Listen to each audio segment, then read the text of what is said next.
Okay, so this one, I hate that from stories, you can't do comment replies or whatever. So I saw this and I wanted to talk about this because, go ahead and pause to read this. Pause to read again. I know. I always get in trouble when I say this, but okay, so here's the thing with the FLDS. And when you see the other fundamentalist Mormon groups behaving the way that they are, or even just the LDS Church, the FLDS actually practice the closest to the true faith. No, I'm not kidding. The way that everything is put forward, if your husband is unworthy, or if he commits adultery, which they add that in, because you've got to remember, who's going to determine this? The prophet. So for the FLDS, that's still Warren Jeffs, CAUB have their prophet, all these groups have their prophet, who are the one true prophet to God, but legit, there's hundreds of them.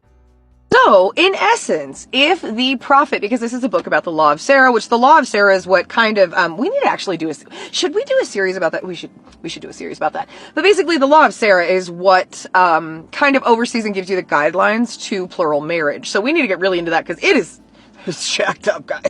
Now, I have been able to speak to some creators, that are men from these cultures, which are actually helping me to deal with my own personal prejudice, because men from these, they're not my favorite. They are not my favorite. No, sir. But saying 100% of everyone from somewhere is bad is not, it's not right. Even if you see that, even I'm still working on it. Now, this doesn't include the Lost Boys and like people like that, because obviously like they were, you know, but the actual like dudes, like, why you want to control them like that? That's nasty. Ah, damn it. Okay, anyway. According to their theology, and someone always wants to argue this with me, and usually, like, 9 times out of 10, 10 times out of 10, it's because they haven't read their doctrine and stuff like that, and I know a little bit more about it, which is weird. If you're gonna follow something to the point where you're gonna argue with a stranger on the internet, read that shit. Yeah, so basically, if your husband is deemed to be unworthy within the Law of Sarah, which is, so this doesn't actually bleed over into the LDS Church anymore because a lot of that stuff has been changed, right? Yeah. Are still clauses about, you know, finding a new celestial partner and stuff like that, but it's not in the same vein. I mean, it used to be, but it's been changed, right?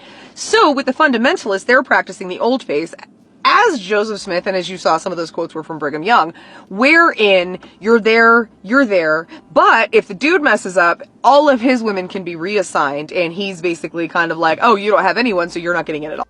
Warren Jeffs obviously read the stuff and started doing that, and, so that's what's really scary and horrible is that you had all these people just following this so blindly, marrying children, doing all of this stuff, right? And they didn't even know that the prophet can just take it away anytime he wants.